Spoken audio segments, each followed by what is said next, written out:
about that. That's in our Constitution. That exists in 2 constitutions, New Hampshire and Massachusetts. I believe it's, I do have a list here, and there are 2 other states that have softer statements of that. Now, it's often proposed that, and this is why, for me, is coming from New Hampshire, for Jeff coming from New Hampshire, this is an easy subject to grasp hold of. Because our Constitution, the Constitution of the state of New Hampshire, if you want a treatise on American government, read our Bill of Rights. A lot of people credit our Bill of Rights to John Adams. They say, well, John Adams wrote the New Hampshire Bill of Rights. Well, actually that's not true. New Hampshire had the advantage that we passed the last constitution of any of the 13 original states. I said we had the first constitutional convention, but the people did not consent to that constitution. They sent it back because they didn't like the Bill of Rights, it was too small, and they didn't like the form of government, it had too much concentration of power. And so the next time around, in 1881, they proposed another constitution. We got basically the Bill of Rights we have now, but then the government was too liberal. It had an independent executive, and they didn't want an independent executive, and so they didn't consent to that either. And they went for a 3rd time. In 1883, they kept the Bill of Rights, and they gave us a parliamentary form of government. And the people approved it. That was government by consent. And something very important. Why is a constitutional convention important? All of the 11 previous states had their constitutions created by their legislatures. The body making the laws was making the rules for making the laws. That's dangerous. The trend that New Hampshire started was to have an independent body of citizens. Now, some of them may be legislators, but many of them wouldn't be. But it was a separate and independent body convened for the express purpose of writing the rules of government. The people's shackles upon government. That's what a constitution is. It's your shackles upon government. When I'm up in Concord, that Constitution tells me what laws I am and I am not allowed and may be required to make. Just the same way, the Constitution for the United States of America is the states and the people's shackles upon that government down in Washington. That's why they gave that government only 18 specific powers. They didn't want a runaway government. They did not want a far and distant government over which they had no control. So they gave the states and the people a shank of chain by which to hold that government accountable. Unfortunately, it requires that we do it.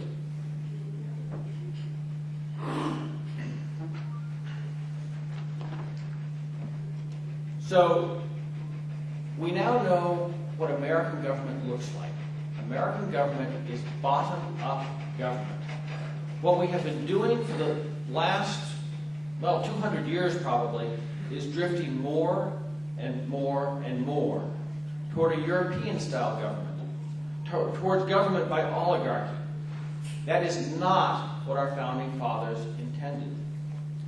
Now, the way that I came upon the HCR 6 was really rather interesting. Most of you in the room don't know. Every year, I'm on the board of the National Heritage Center for Constitutional Studies. And every year, we have a banquet for Constitution Day, and I play James Madison, rather appropriate character. And last year, and actually again this year, the subject is states' rights. That's what the skit's about. The chairman said, you know, if you want to get some material for the skit, what you ought to do is go look at the Kentucky resolutions. They were written by Madison.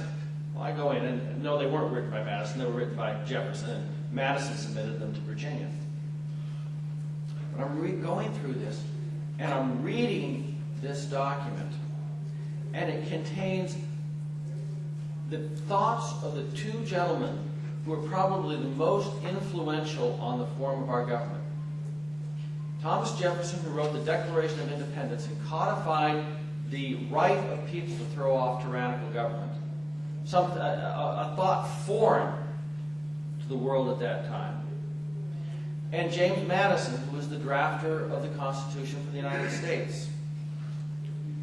Now, before I go this, you have to understand where the 10th Amendment came from, because that's what the Kentucky resolutions rest upon. Now, we had two states that had had very clear declaration that they had the power of sovereignty. And that power of sovereignty is so important that when we re-enrolled our Constitution in 1792, somebody in our article, Part 2, Article 1, which also includes a same statement of free sovereign independent state, somebody forgot to write in sovereign.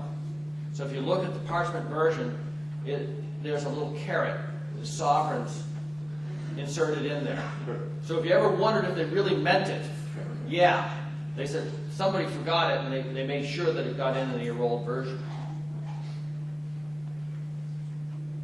5 of the states that ratified the Constitution in conventions modeled after that occurred in New Hampshire originally, when they ratified the Constitution for the United States, they also sent recommendations down to back down to Congress.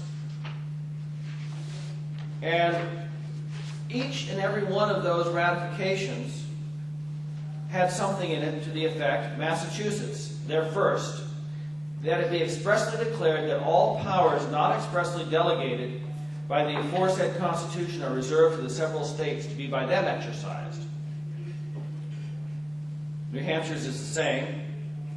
New York's is very long, so I won't read it. North Carolina, that each state in the Union shall respectfully retain every power, jurisdiction, and right which is not by this Constitution delegated to the Congress of the United States or to the departments of the federal government. Rhode Island is again very likely, but Virginia, that each state in the Union shall respectively retain every power, jurisdiction, and right which is not by this Constitution delegated to the Congress of the United States. So when they were signing on to this document, they made it very clear that they thought it needed to be amended to make an express declaration that the states retained every power not expressly delegated. So that's how you know what Article 10 means. That's what those articles were based upon, what that amendment was based upon. So now we fast forward to the Kentucky resolutions.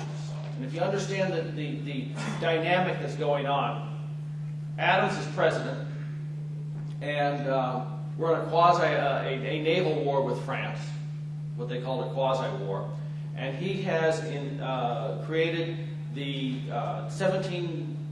18th century version of the Patriot Act, and made it a crime to write or publish anything that was derogatory of the general government or any officer thereof.